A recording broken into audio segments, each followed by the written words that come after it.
핵무기를 보유한 나라, 세계에서 5번째로 큰 군대를 가진 나라. 그런데 이 나라의 역대 총리 중 임기를 끝까지 채운 사람은 단 한 명도 없습니다. 1947년 독립 이후 지금까지 20명이 넘는 총리가 거쳐갔는데 한 명도요. 쿠데타로, 암살로, 법원 판결로, 심지어 교수형으로 매번 중간에 끌려 내려왔습니다. 한 명쯤은 임기를 마쳤을 법도 한데 70년이 넘도록 단 한 명도 없어요. 이건 우연이 아닙니다.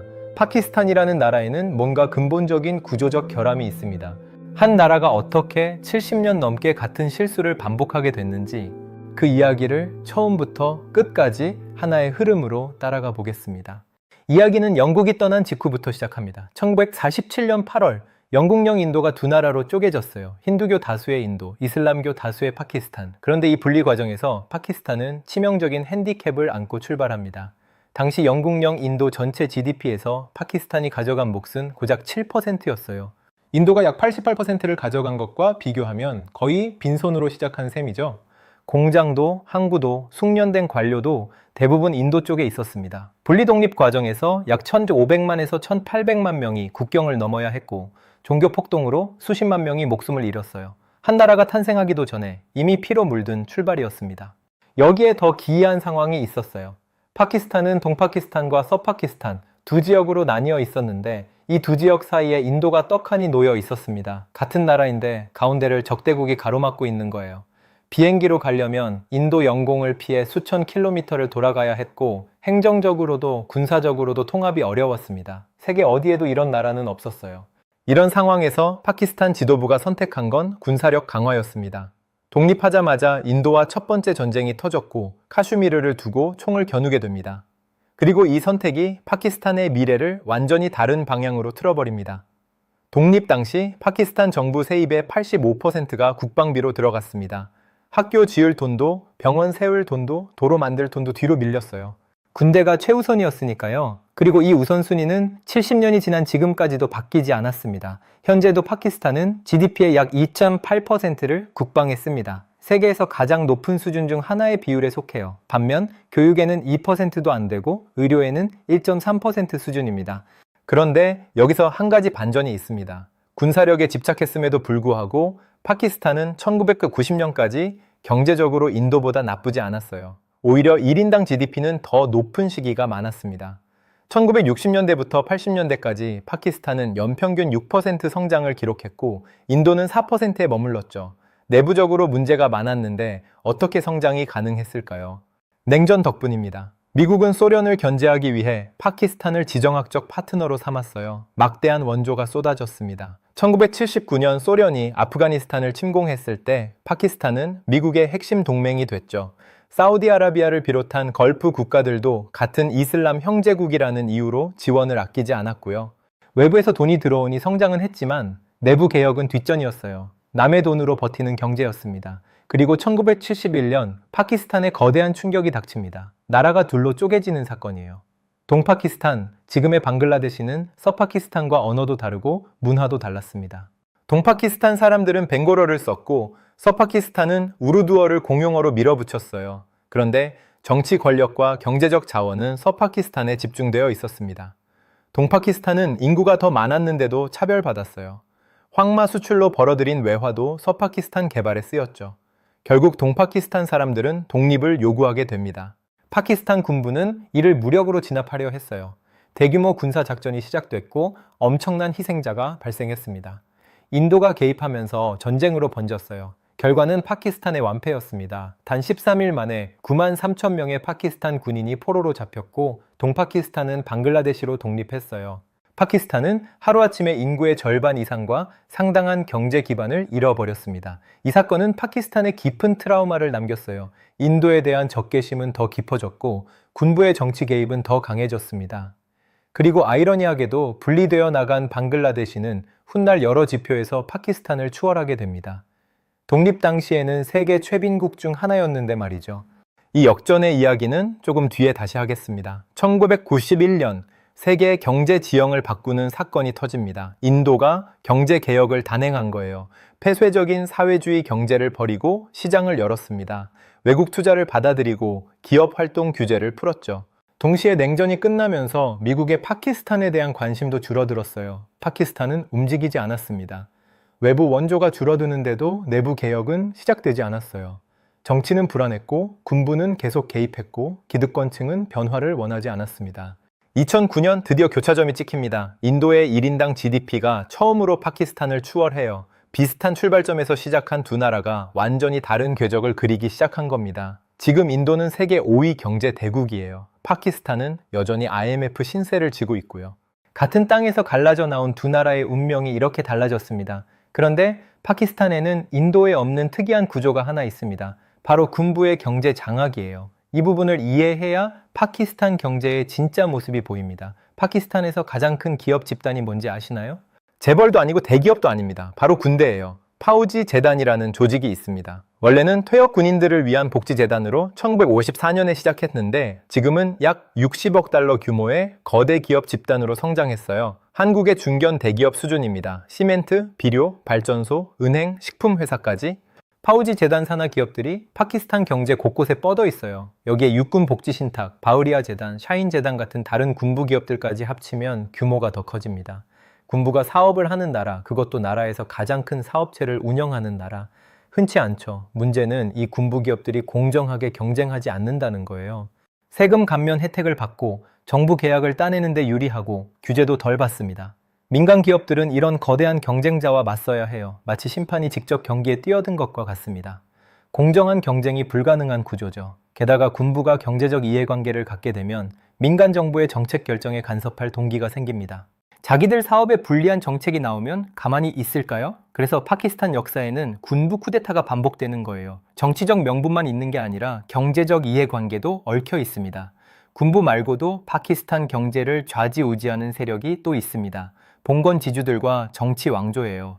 파키스탄에는 21세기에도 영주와 농노 같은 관계가 남아 있습니다. 소수의 봉건 가문들이 광대한 농지를 소유하고 이 땅에서 일하는 소장농들은 사실상 지주에게 종속되어 있어요. 비주로 묶여 있고 선거 때는 지주가 시키는 대로 투표합니다. 수백 년 전 이야기가 아니라 지금 이야기예요. 이 봉건 가문들은 대대로 정치인이 됩니다. 부토 가문, 샤리프 가문, 자르다리 가문. 파키스탄 정치는 이 몇몇 가문들 사이에서 돌아가요. 아버지가 총리하면 아들이 총리하고 남편이 대통령 하면 아내가 총리합니다. 부토 가문의 역사를 보면 파키스탄 정치의 단면이 드러납니다. 줄피카르 알리 부토는 파키스탄의 첫 민선 총리였어요. 1971년 방글라데시 분리 이후 나라를 이끌었죠. 그런데 1977년 군부 쿠데타로 축출됩니다. 자신이 임명한 육군 참모총장 지아울 하크 장군에게 배신당한 거예요. 이후 살인교사 혐의로 재판을 받고 1979년 4월 4일 새벽 교수형에 처해졌습니다. 민주적으로 선출된 총리가 군부에 의해 처형된 거예요. 그의 딸 베나지르 부토는 2번 총리가 됐지만 2번 다 부패 혐의로 해임됐습니다. 그녀의 남편 아시프 알리 자르다리는 뇌물수수 혐의로 8년간 감옥에 있었어요. 감옥에서 풀려난 뒤 어떻게 됐을까요? 대통령이 됩니다. 지금도 대통령직에 있어요. 그들의 아들 빌라왈 부토 자르다리도 정치인이고요. 샤리프 가문도 비슷합니다. 나와즈 샤리프는 3번 총리가 됐는데 3번 다 임기를 채우지 못했어요.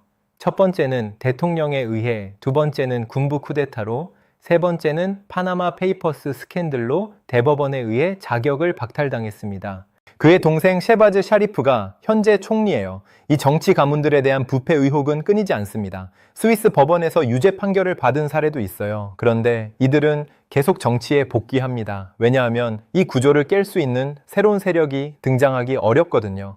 등장해도 기존 권력에 흡수되거나 제거당해요. 이런 구조에서 세금은 제대로 거칠 수가 없습니다.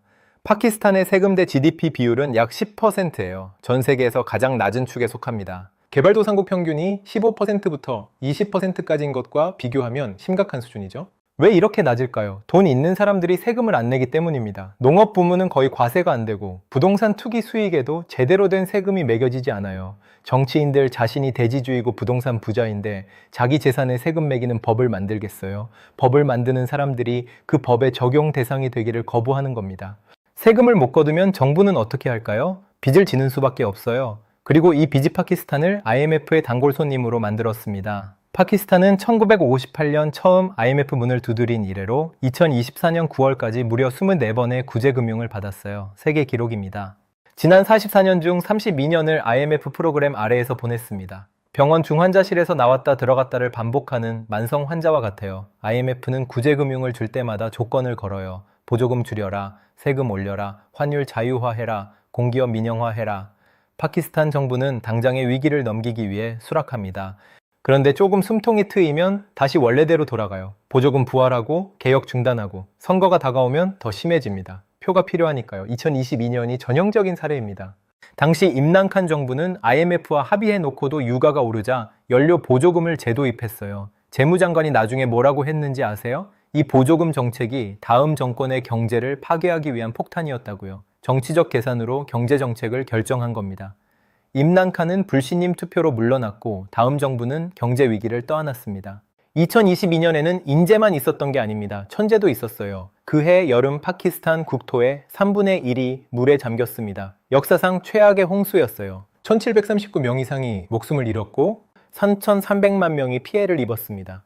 경제적 손실만 약 300억 달러에 달했어요. 세계은행 평가에 따르면 피해액 149억 달러, 경제적 손실 152억 달러, 복구 비용 163억 달러였습니다. 이미 휘청거리던 경제의 치명타였죠. 농경지가 물에 잠기고 가축이 떼죽음을 당하고 도로와 다리가 끊어졌어요. 수백만 명이 집을 잃었습니다. 이듬해 물가 상승률은 38%까지 치솟았어요. 아시아에서 가장 높은 수치였습니다.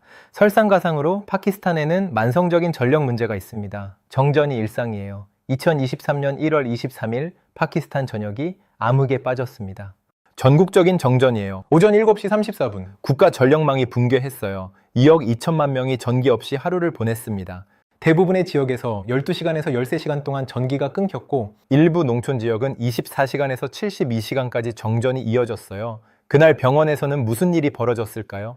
카라치의 한 병원에서는 수술 중에 전기가 나갔습니다. 백업 발전기가 있는 대형 병원은 그나마 나았지만 그렇지 못한 곳에서는 의사들이 손전등과 휴대폰 불빛으로 수술을 이어가야 했어요. 한 섬유 공장 노동자는 이렇게 말했습니다. 병원이 완전히 아수라장이었다고요. 이게 21세기 핵보유국의 현실입니다. 이 전력난의 핵심에는 순환부채라는 괴물이 있어요. 정부가 전기요금을 실제 비용보다 낮게 유지합니다. 전기요금 올리면 민심이 흉흉해지니까요. 그래서 차액을 정부가 보조금으로 메꿔야 하는데 돈이 없어서 못 메꿉니다. 전력회사는 연료공급업체에 돈을 못 내고 연료공급업체는 또 다른 곳에 돈을 못 내는 연쇄 미지급이 쌓여요.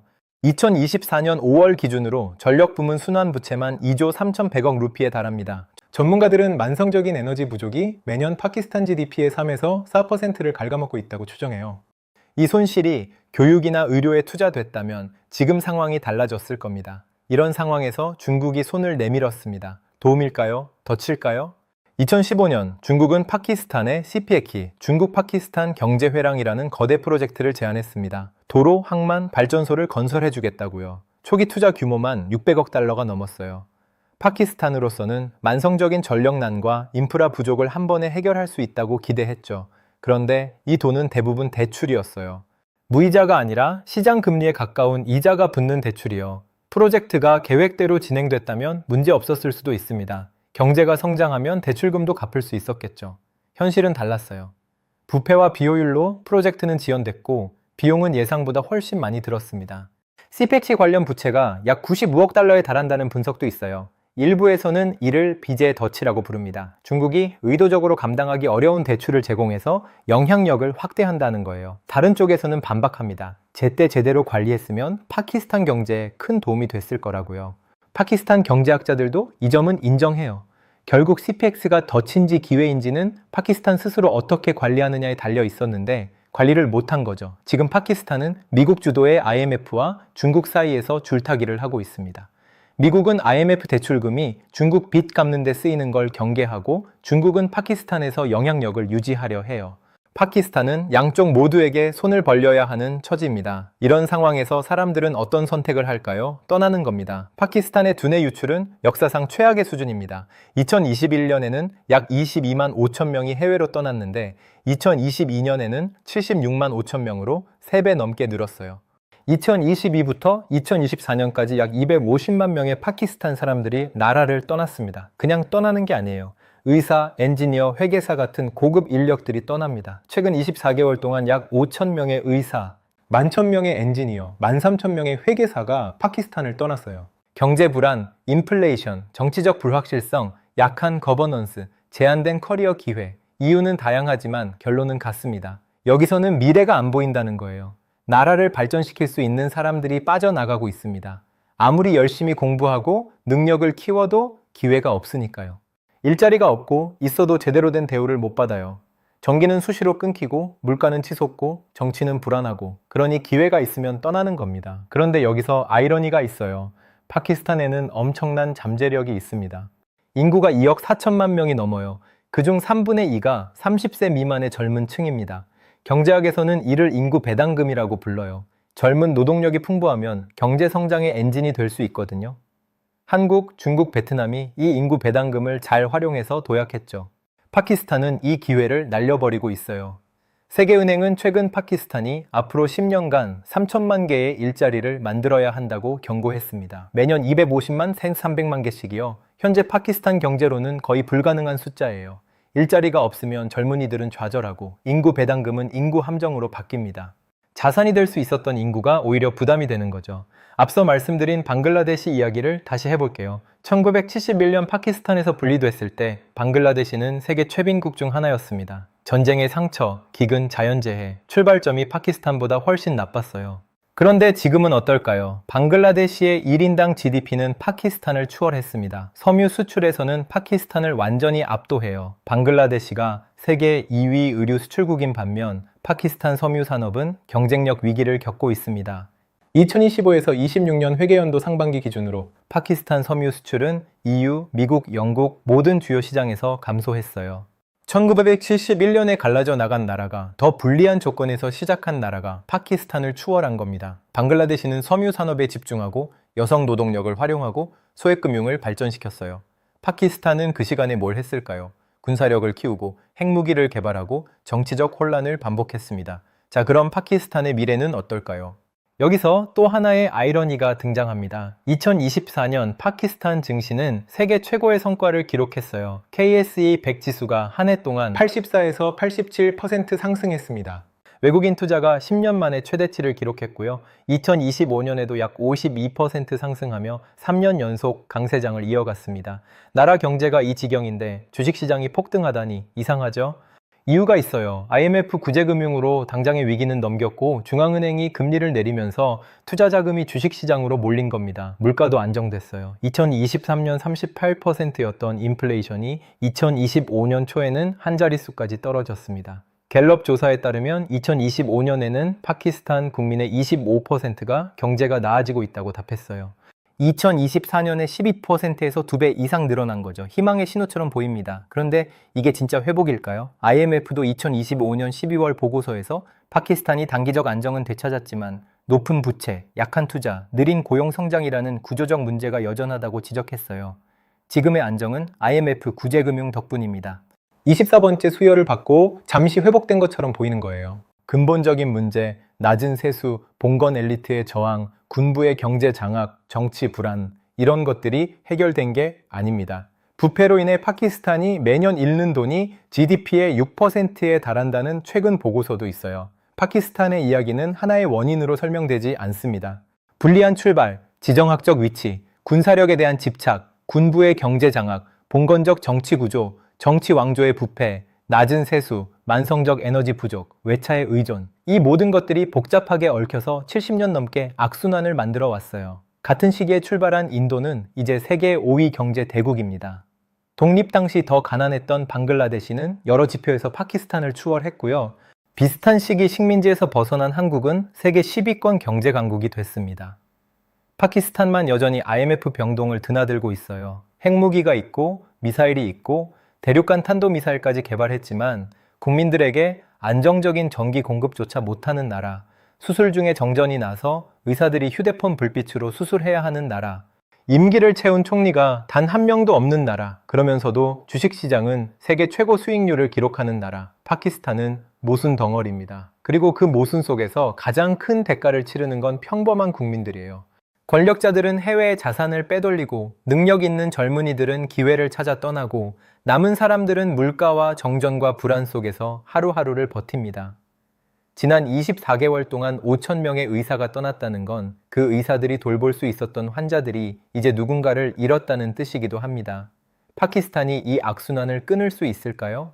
잠재력은 분명히 있습니다. 젊은 인구, 전략적 위치, 풍부한 농업 자원. 하지만 70년간 바뀌지 않은 구조가 앞으로 바뀔 거라고 장담하기는 어렵습니다. 결국 파키스탄의 이야기는 하나의 질문을 던집니다. 국가의 진정한 힘은 무엇일까요? 총과 미사일일까요? 아니면 국민들이 내일을 꿈꿀 수 있는 시스템일까요? 그 답은 파키스탄의 미래가 보여줄 겁니다.